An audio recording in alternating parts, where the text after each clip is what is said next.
Assalamualaikum warahmatullahi wabarakatuh. Perkenalkan, nama saya Wildani Nuril Fadli, mahasiswa Universitas Cyber Muhammadiyah. Saya dari jurusan PJJ Hukum dengan NIM 2025060039. Baik, di sini saya akan mempresentasikan terkait dengan tugas ujian akhir semester di semester 1 jurusan hukum. Nah, di sini saya akan menjelaskan tentang Pancasila sebagai sistem filsafat dan relevansikah filsafat diterapkan dalam kegiatan pendidikan di masa sekarang. Nah, tapi saya ingin pengantar terlebih dahulu berbicara tentang Pancasila.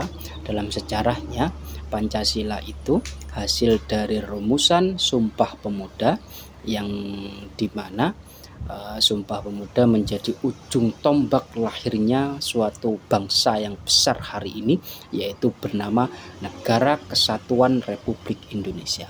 Nah, masuk dalam materi. Nah, Pancasila sebagai sistem filsafat. Nah, kalau saya mau bedah kisi-kisi tentang materi ini, pertama kita akan menjelaskan tentang Pancasila dalam kajian ontologis, Pancasila dalam kajian epistemologis, Pancasila dalam kajian aksiologis, dan bagaimana penerapan Pancasila dalam kehidupan anak muda bangsa Indonesia. Nah, dalam kajian ontologis berbicara tentang Pancasila, Pancasila itu sebagai filsafat maksudnya adalah sebagai upaya untuk mengetahui hakikat dasar dari sila-sila Pancasila. Kalau menurut Noto Nagoro, hakikat dasar ontologis Pancasila adalah manusia. Jadi sekali lagi, ontologis objeknya adalah manusia. Nah, karena manusia merupakan subjek hukum pokok dari sila-sila Pancasila. Nah, kalau secara epistemologis dalam kajiannya, Pancasila sebagai sistem filsafat dimaksudkan sebagai upaya untuk mencari hakikat Pancasila sebagai suatu sistem pengetahuan. Nah, jadi Pancasila itu tidak hanya role model sebagai acuan berbangsa, tapi juga sebagai sumber pengetahuan. Nah, hal ini dimungkinkan karena epistemologi merupakan bidang filsafat yang membahas hakikat ilmu pengetahuan, dan Pancasila memang nyata sebagai sumber pengetahuan untuk rujukan berbangsa dan bernegara bangsa Indonesia. Kajian epistemologi Pancasila tidak dapat dipisahkan dengan dasar ontologisnya, karena kalau ontologis tadi berbicara objek Pancasila itu untuk manusia, maka epistemologinya Pancasila itu menjadi sumber pengetahuan untuk si manusia tersebut. Oleh karena itu, dasar epistemologi Pancasila sangat berkaitan erat dengan konsep dasarnya tentang hakikat manusia. Nah, kalau menurut Titus itu 1984 halaman 20 terdapat 3 persoalan yang mendasar dalam epistemologi, yaitu pertama, tentang sumber pengetahuan manusia. Kedua, tentang teori kebenaran pengetahuan tentang manusia, dan yang terakhir tentang watak pengetahuan. Nah, selanjutnya tentang Pancasila dalam kajian aksiologi. Nah, kajian aksiologi filsafat Pancasila pada hakikatnya membahas tentang nilai praksis atau manfaat suatu pengetahuan tentang Pancasila itu tadi. Nah, karena sila-sila Pancasila sebagai suatu sistem filsafat yang memiliki suatu kesatuan dasar aksiologis, sehingga nilai-nilai yang terkandung dalam Pancasila pada hakikatnya juga merupakan satu kesatuan yang tidak terpisahkan. Nah, selanjutnya aksiologi Pancasila mengandung arti bahwa kita membahas tentang filsafat dari nilai-nilai Pancasila tersebut. Tuh, secara ontologi manusia itu sebagai objek mempelajari Pancasila secara epistemologis, dan secara aksiologis finalnya adalah nilai-nilai dari Pancasila menjadi suatu pemahaman yang utuh, yaitu ilmu pengetahuan. Istilah nilai dalam kajian filsafat dipakai untuk merujuk kepada abstrak yang dapat juga diartikan sebagai keberhargaan atau worth atau kebaikan atau goodness, dan kata kerja yang artinya suatu tindakan kejiwaan tertentu dalam menilai atau melakukan penilaian. Ini menurut Frank Kena. Nah, dinamika Pancasila sebagai sistem filsafat. Nah, kita harus mempelajari terlebih dahulu. Nah, kalau kita tadi sudah mempelajari Pancasila secara ilmu filsafat, yaitu bagaimana sederhananya adalah Pancasila ini menjadi objek utama yang dipelajari oleh manusia melalui apa? Melalui nilai-nilai satu kesatuan yang tidak bisa terpisahkan, sehingga nanti ujungnya adalah Pancasila ini menjadi pengetahuan yang utuh dan menjadi rujukan seluruh bangsa Indonesia, mulai dari rujukan ilmu hukum, rujukan karakter manusia Indonesia, rujukan ilmu pendidikan, rujukan ilmu sosial, rujukan ilmu agama, dan lain sebagainya. Makanya kenapa Pancasila itu menjadi falsafah hidup bangsa Indonesia. Lanjut kepada materi selanjutnya. Dinamika Pancasila sebagai sistem filsafat. Pancasila sebagai sistem filsafat mengalami dinamika sebagai berikut. Nah, pada era pemerintahan Soekarno, Pancasila itu sebagai sistem filsafat yang dikenal dengan istilah filosofi Kreutzwag, atau gagasan tersebut merupakan perenungan filosofi Soekarno atas rencananya mendirikan negara Indonesia merdeka. Ini awal-awal suatu rumusan untuk memerdekakan bangsa Indonesia.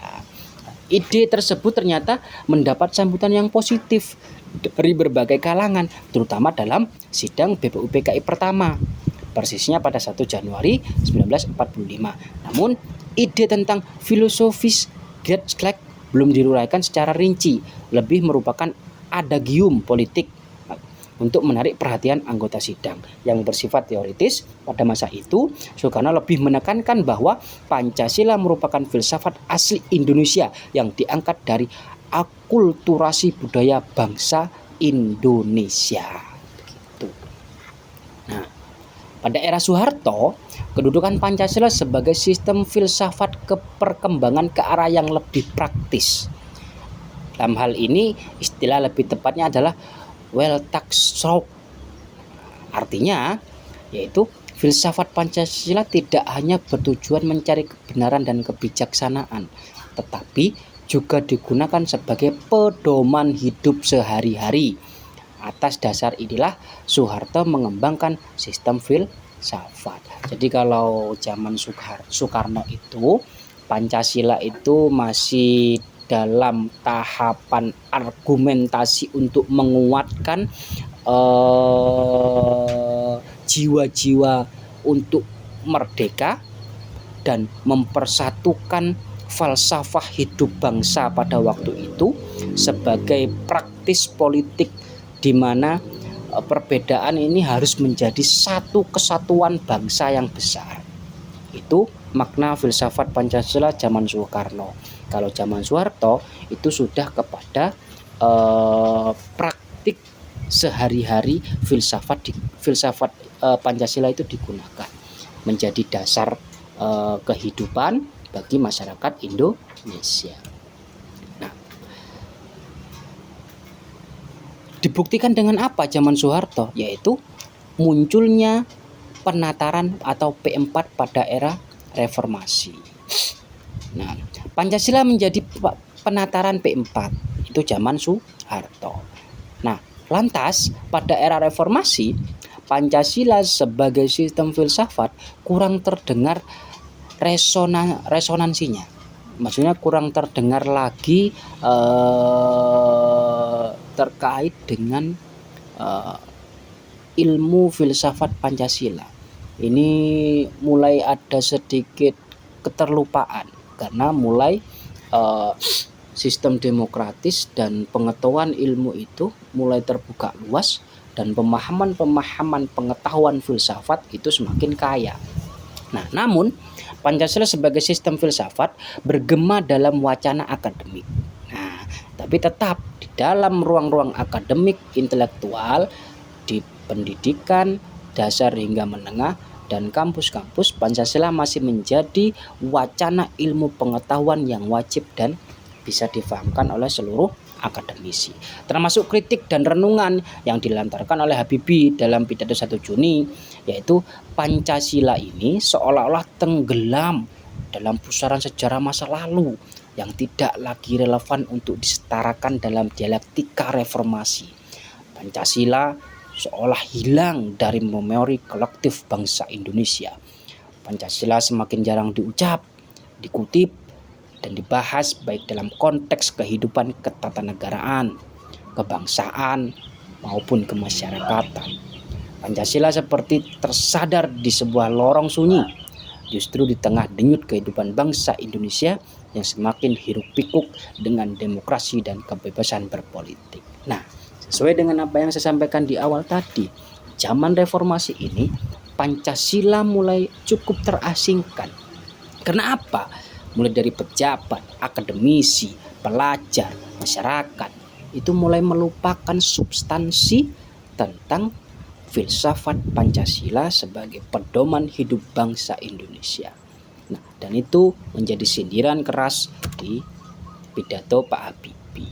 Maka pentingnya bagaimana filsafat ilmu tentang Pancasila ini harus tetap hadir dan tumbuh di kalangan masyarakat akademisi, di kalangan masyarakat sosial, di kalangan masyarakat desa, dan lain sebagainya. Melalui apa? Melalui praktek-praktek pribadi, bagaimana asas poin-poin Pancasila dipraktekkan dalam kehidupan sehari-hari. Kalau berbicara tentang korelasi tentang agama, poin mana yang tidak sesuai dengan agama? Pancasila memiliki sila-sila 1-5 dan semua asas-asasnya bersumber kepada agama, terkhusus agama Islam.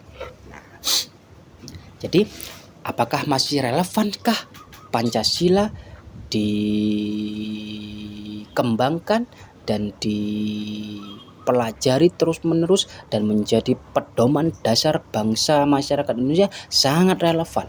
Kenapa? Sila-sila Pancasila mengajarkan kita tentang moral, etika, keadilan, serta kebijaksanaan dalam pribadi bangsa setiap anak negara Indonesia. Nah, berbicara tentang Pancasila sebagai sistem filsafat. Nah, pertama, tantangan Pancasila tentang ideologi global. Setelah reformasi, ilmu pengetahuan yang ada di Indonesia itu banyak masuk ideologi baru yang masif.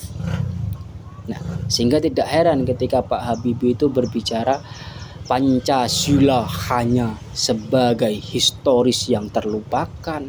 Kenapa?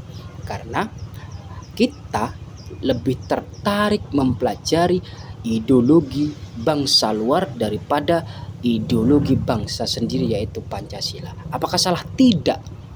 Tapi identitas bangsa kita tidak boleh dilupakan oleh anak bangsa Indonesia. Maka itu tantangan bagi kita. Nah, tantangan itu kita bedah hari ini. Nah, pertama, tantangan Pancasila tentang ideologi kapitalisme, yaitu aliran yang meyakini bahwa kebebasan individu memiliki modal untuk mengembangkan usahanya dalam rangka meraih keuntungan sebesar-besarnya. merupakan upaya untuk mensejahterakan masyarakat. Salah satu bentuk tantangan kapitalisme terhadap Pancasila sebagai bentuk filsafat ialah meletakkan kebebasan individu secara berlebihan, sehingga dapat menimbulkan berbagai dampak negatif seperti monopoli, gaya hidup konsumerisme, dan lain sebagainya. Jelas. Jadi Pancasila itu mengajarkan kita gotong royong. Bagaimana kita peduli dengan tetangga kita, peduli dengan orang lain. Nah, tidak rakus, tidak memonopoli kepentingan pribadi untuk kekacauan suatu wilayah dan sebagainya. Sehingga kapitalisme tidak cocok bagi negara bangsa kita. Tuh. Yang kedua, tentang komunisme. Komunisme itu apa? Sebuah paham yang muncul sebagai reaksi atas perkembangan kapitalisme.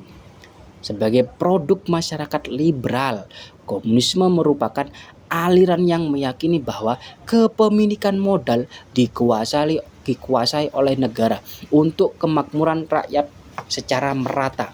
Salah satu bentuk tatanan komunisme terhadap Pancasila sebagai sistem filsafat ialah dominasi negara yang berlebihan sehingga dapat menghilangkan peran rakyat dalam kehidupan bernegara. Dan ini jelas bertentangan dengan filsafat Pancasila. Kenapa? Dalam Pancasila itu mengajarkan satu kata, keadilan. Kalau keadilan dalam komunisme itu sama rata sama rasa dan dikontrol oleh satu kekuasaan pemerintah, dan itu sudah bertentangan dengan Pancasila. Nah, Pancasila tidak mengekang hak pribadi manusia, tapi juga pemerintah berperan untuk mensejahterakan seluruh rakyat Indonesia. Tuh. Nah, maka tantangan yang perlu kita lakukan adalah ideologi-ideologi besar global, kapitalisme, komunisme, dan lain sebagainya itu cukup menjadi pola dasar pengetahuan kita sebagai manusia tentang mempelajari pengetahuan. Itu tidak apa-apa, tapi dalam dasar hidup kita, bertingkah laku, berpedoman, lalu berpikir utuh, itu menjadi kiblat utamanya adalah filsafat Pancasila. Karena apa? Pancasila mengajarkan satu, ketuhanan yang Maha Esa; dua, kemanusiaan yang adil dan beradab; tiga, persatuan Indonesia; empat, kerakyatan yang dipimpin oleh kebijaksanaan dalam permusyawaratan perwakilan; lima, keadilan sosial bagi seluruh Indonesia. 5 poin Pancasila itu sudah jelas. Bagaimana ketika kita mengamalkan 5 poin itu akan menjadi masyarakat yang baldatun thayyibatun warabbun ghafur. Kita tidak perlu mengutip mencontoh ciri khas ideologi global yang lain. Kita punya ciri khas tersendiri tentang bagaimana mengatur kehidupan berbangsa dan bernegara sebagai rujukan hukum, rujukan sosial, rujukan kemakmuran, kesejahteraan. Cukup satu rujukan tentang filsafat Pancasila sebagai pedoman hidup berbangsa dan bernegara. Entah itu Pancasila dalam arus teknologi, Pancasila dalam arus hukum, Pancasila dalam arus masyarakat majemuk, Pancasila dalam tantangan global. Semua permasalahan secara global itu sebenarnya sudah terjawab dalam ideologi atau filsafat Pancasila. Tinggal bagaimana kita, peran masyarakat, peran pemerintah menjalankan dengan benar hakikat filsafat Pancasila dalam kehidupan sehari-hari maupun prakteknya dalam menjalankan pemerintahan di Republik Indonesia ini. Mungkin itu saja yang bisa saya sampaikan. Terima kasih. Billahi fisabilil haq fastabiqul khairat. Assalamualaikum warahmatullahi wabarakatuh.